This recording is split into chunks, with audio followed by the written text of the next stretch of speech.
पहले वीडियो में मैंने आपको ये बताया था कि यहाँ पे शायद हमें कोई इंसान ना मिले और आज हमें इन जानवरों के साथ ही खुश रहना पड़ेगा। पर अभी अभी एक भाई साहब के दर्शन हुए हैं तो हमें बहुत ही ज़्यादा खुशी हुई है, क्योंकि ऐसी जगहों पे किसी इंसान का मिलना किसी हीरे के मिलने की खोज की तरह होता है।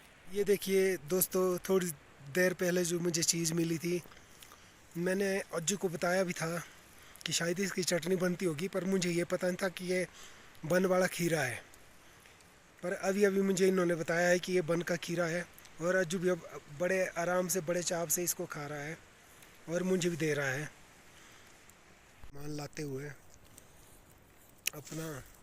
और ये लोग यहाँ पे भेड़े चराने आए हुए हैं चुका है दोस्तों, और मैं देखता हूँ अज्जू छुप छुप के क्या कर रहा है। ओह, उसने तो आग भी जला दी है। और ये देखिए, आग का धुआं डाला हुआ है उसने, पर उसका मुंह बिल्कुल दिखाई नहीं दे रहा है क्योंकि अब अंधेरा घिर चुका है। ये देखिए भाई, हमें थोड़ी सी पानी की कमी पड़ चुकी है, तो अब हम शेफर्ड वाला फार्मूला आजमा रहे हैं, शुकमांज वाला। इसको पहाड़ी में शुकमांज कहते हैं और हिंदी में क्या कहते हैं मुझे नहीं पता। अगर आपको पता होगा तो बताना आप। तो भाई, हमारी चौथी रात भी कट चुकी है और सुबह हो चुकी है। ये देखिए सुबह का कुछ चित्र। अभी धूप टॉप में खिलनी शुरू हुई है, और इस तरफ देखिए पहाड़ ही पहाड़, पहाड़ तो पहाड़ पर ऊपर से पत्थर ही पत्थर। ये देखिए सुबह का एक ज़बरदस्त सा व्यू। सुबह के बज रहे हैं 7, और फिर भी इस साल पता नहीं ये हो क्या गया है, ये धुंध फिर भी ख़त्म नहीं हो पा रही है। पर शाम के टाइम से कुछ ज़्यादा ज़्यादा अच्छा है, ज़्यादा साफ मौसम है। ये देखिए दोस्तों, जो अभी सोया है, मैं पहले ही जाग चुका था, और हम एंटर करेंगे अपने कैंचुआ टेंट के अंदर। अभी हम इसको जगाते हैं। वो भी रे, जाग जा जाग जा, वो ये रे तैयार। हाँ ऐसे। तो भाई सुबह उठकर थोड़ी देर बाद जब धूप खिल गई, तो मैंने सोचा आपके लिए एक सिनेमेटिक व्यू तैयार करते हैं जो मेरे व्यूज़ को पसंद आएगा। ये देखिए ये वाला सारा जो है पनिहाटू वाला एरिया है। पनिहाटू वाले एरिया का मैं आपको 360 व्यू बता रहा हूँ चारों तरफ से। ये देखिए। और दोस्तों, आपको ये वाली वीडियो कैसी लगी आप ज़रूर कमेंट करके मुझे बताएं। ये देखिए, मैं थोड़ा सा आगे जाता हूँ, और ये देखिए सामने वाला पत्थरों से बना पूरा पहाड़। पर यहाँ पे 5-6 महीने तो बहुत रौनक रहती है, क्योंकि ये वाले रास्ते से होकर लोग बड़ा भंगाल जाते हैं। ज़्यादातर लोग जैसे शेफर्ड हो गए, और जो जड़ी बूटियाँ निकालने जाते हैं वो यहाँ से जाते हैं बड़ा भंगाल।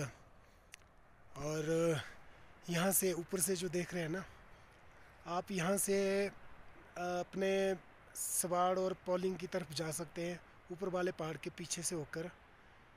क्योंकि कल मुझे यहाँ पे एक शेफर्ड मिले थे जिन्होंने मुझे ये बताया, जो छेरना से थे, जिन्होंने मुझे ये बताया कि इस पहाड़ के पीछे से हम सीधे होके ऊपर ऊपर से छेरना की तरफ निकल जाते हैं।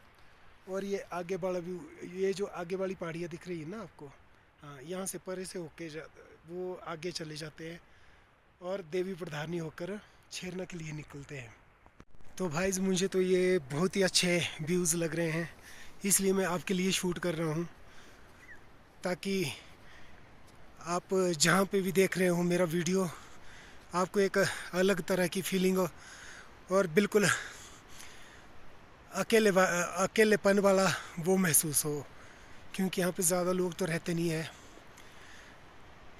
और 15 अक्टूबर तक यहाँ से जितने भी लोग होते हैं वो निचले गर्म इलाकों की तरफ निकल जाते हैं और अपने घरों की तरफ निकल जाते हैं।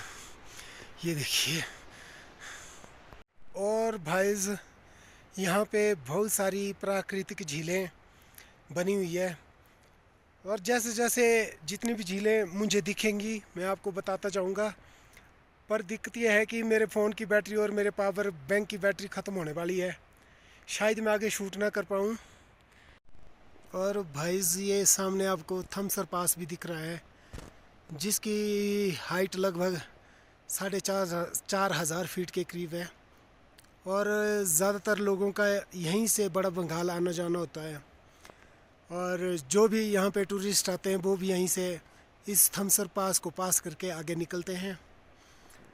और ये इस वक्त तो बहुत ही सिनेमेटिक सा व्यू लग रहा है, पर मेरी कैमरा क्वालिटी की वजह से थोड़ा सा आपको ज़्यादा सुंदर ना लगे, वो एक अलग बात है।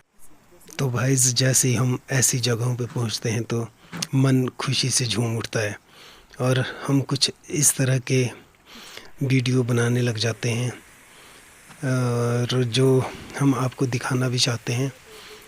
तो भाई कृपया मेरे चैनल को सब्सक्राइब करें और मेरे वीडियो को शेयर करें, लाइक करें। जय भोलेनाथ। भाईज तो अब हमारी पैकिंग हो रही है पनिहाटू से पलासक की तरफ।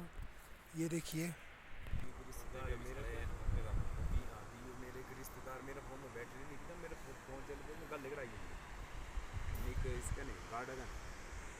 टेंट हमने सूखने डाल दिए हैं, जब ये सूख जाएंगे तो थोड़ी देर बाद हम यहाँ से अराइव कर लेंगे, और पनिहाटू की तरफ अब हम बढ़ने वाले हैं। ये देखिए दोस्तों, अपनी सेल्फी स्टिक, टॉर्च वगैरह और सारा सामान। भाईज ये है ऊल नदी का उद्गम स्थल, जहाँ से ऊल नदी निकलती है वो मैं आपको बताऊंगा, क्योंकि इसके आगे से कोई पानी नहीं निकलता है। ये देखिए यहीं से निकल रहा है, और आगे जाके ये इस तरह की रिवर बन रही है। एक बार फिर दिखा देता हूँ, यहाँ से निकल रहा है। देखो दोस्तों, बस ना ऊपर से ना नीचे से और कहीं से नहीं, बस यहीं से निकल रहा है। देखिए भाइयों, सामने कुछ शेफर्ड बैठे हुए हैं, और ये उनकी बकरियां उस तरफ चल रही है। और ये देखिए, अब हम पनिहाटू को लगभग अलविदा कहने जा रहे हैं।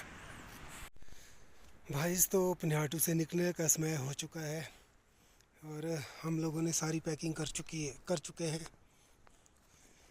यहाँ से निकलने का तो कोई दिल कर नहीं रहा है, पर क्या करना, अब नेक्स्ट पड़ाव के लिए बढ़ेंगे। और ये देखिए दोस्तों, पनिहाटू का लास्ट शॉट है। तो भाई हम निकल चुके हैं पनिहाटू से। अब हम जाएंगे झोडी, और झोडी में आज स्टे करेंगे वहाँ पे, और फिर कल सुबह निकलेंगे। आगे का सफ़र फिर कल सुबह देंगे। तो भाई हम पनिहाटू से 4-5 किलोमीटर आगे पहुँच चुके हैं, और रास्ता भी काफ़ी लंबा तय कर दिया है। अब थकान हो रही है, अब थोड़ी देर रेस्ट करेंगे आगे। तो ये देखिए भाई, यहाँ पे थोड़ा सा आगे आने पर हमें ये दृश्य दिखा है। ऐसे 7-8 किलोमीटर दूर चलने के बाद ये पनिहाटू वाला आगे तक दृश्य दिख रहा है। तो दोस्तों, काफ़ी ऊपर आने पे बहुत ही बड़ा पहाड़ दिख रहा है, और ये जो आपको ऊपर यू टाइप का कुछ दिख रहा है ना, यहाँ तक हमें जाना है। यहाँ से तो नज़दीक लग रहा होगा, पर थोड़ा टाइम तो लगेगा। जब भी आप ऐसे पहाड़ों पे ट्रैकिंग करते हो ना, अगर 8-10 दिन की कर ली तो समझ लेना क्या पहाड़ों से स्वस्थ होकर घर पहुँच चुके। तो भाई ये वाला पहाड़ चढ़ने के बाद मैं इसके बिल्कुल सिरे पे पहुँच चुका हूँ। आई एल्टीट्यूड की वजह से मेरे मुंह से शब्द भी नहीं निकल रहे हैं ज़्यादा, पर मैं कोशिश करूँगा कि अब आगे वाला दृश्य आपको दिखाया जाए।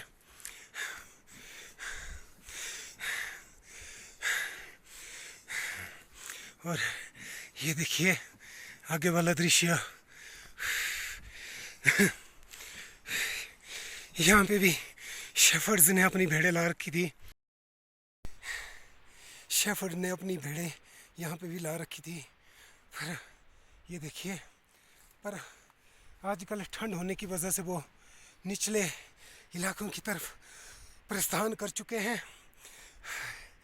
तो दोस्तों थोड़ी देर कर लेता हूँ मैं रेस्ट, क्योंकि अज्जू थोड़ा पीछे रह गया है, और फिर हम आगे का आपको धीरे धीरे बताते रहेंगे। ये देखिए आगे की तरफ सामने पनिहाटू दिख रहा है, पर यहाँ की हाइट 4000 मीटर के करीब है। तो भाई काफ़ी ऊपर पहुँच चुका हूँ। यहाँ से मैं आपको कोशिश करूँगा कि 360 का व्यू आपको बताया जाए। ये देखिए, और इन पहाड़ों की एक और ख़ास बात याद आ रही है मुझे। यहाँ पे भले ही चील और कौवे हों, पर यहाँ पे सांप कभी नहीं होते। शायद ठंड की वजह से नहीं होते होंगे।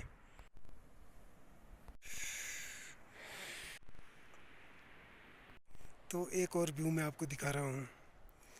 आपको ये कैसा लग रहा है मुझे कमेंट करके बताना। दोस्तों यहाँ पे सांस लेने में बहुत ही दिक्कत हो रही है, इसलिए मैं अपने इनहेलर का प्रयोग कर रहा हूँ। एक सिप लेके अब थोड़ा सा बढ़िया महसूस हो रहा है। तो आगे जो ये आपको पहाड़ दिख रहा है, इसको चढ़ के हम क्रॉस करेंगे, पर यहाँ पे काफ़ी खूबसूरत और बड़ा प्लेन सा मैदान है। मैं यहाँ से इस रिवर को क्रॉस करके उस तरफ जाना होगा।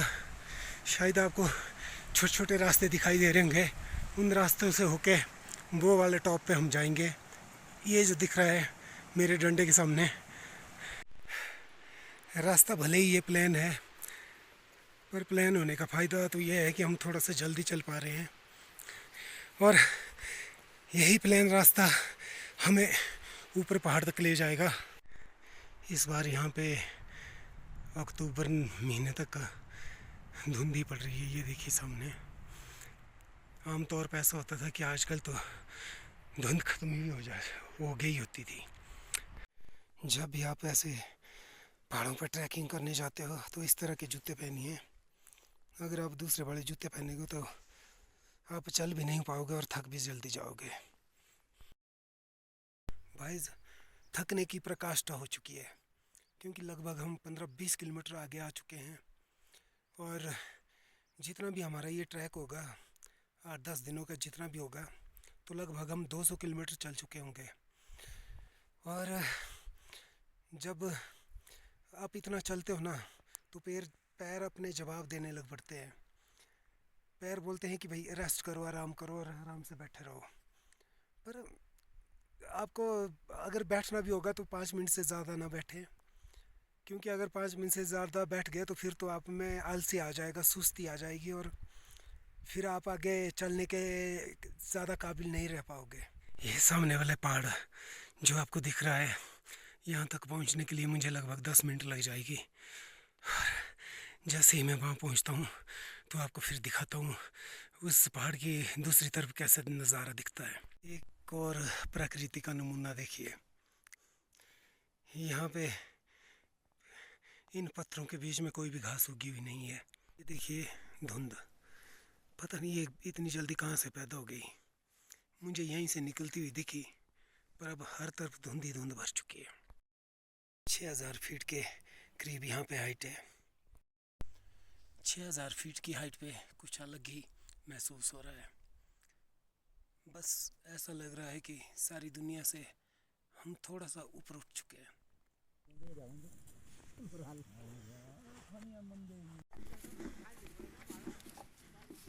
बहुत ही खतरनाक रास्ता है भाई साहब यहाँ पे।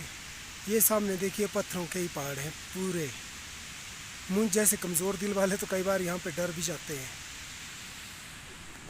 ये देखिए, ये मुझे कुछ यहाँ पे नए साथी मिले हैं जो यहाँ पे घूमने आए हुए थे। और ये देखिए पूरे पहाड़ी पहाड़, पहाड़ी पहाड़, हर तरफ पहाड़ी पहाड़।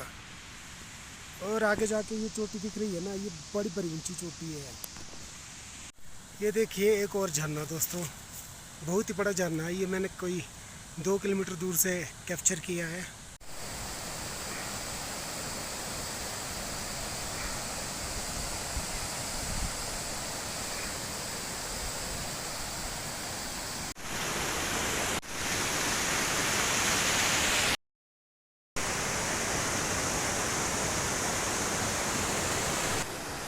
ये देखिए सामने वाला नज़ारा, आपको घोड़े ही घोड़े दिखाई दे रहे होंगे और ऊपर बहता हुआ झरना और छोटे छोटे झरने अनायास ही मन को मोह लेते हैं। ये है पहाड़ों की खूबसूरती। सुबह के 9:10 हो चुके हैं और मुझे इस दुकान पे कुछ शख्स आते हुए दिखाई दिए। फ़िलहाल तो मैं आपको 3 ही बता रहा हूँ। एक भाई अंदर गए हैं चाय के चक्कर में। तो ये देखिए सामने का व्यू। और भाई आपका नाम क्या है? गोपाल सिंह। गोपाल सिंह। आपका नाम सर? आपका सर? दीपक। तो आप कहाँ तक जा रहे हैं घूमने? पनियाटू तक। वहाँ से वापस हो जाएंगे? चलो, थैंक यू। आपको बताया था कि एक भाई अंदर गए हैं, अब आ चुके हैं बाहर और ये है सामने बैठे हुए हैं और ये जा रहे हैं घूमने पनियाटू तक।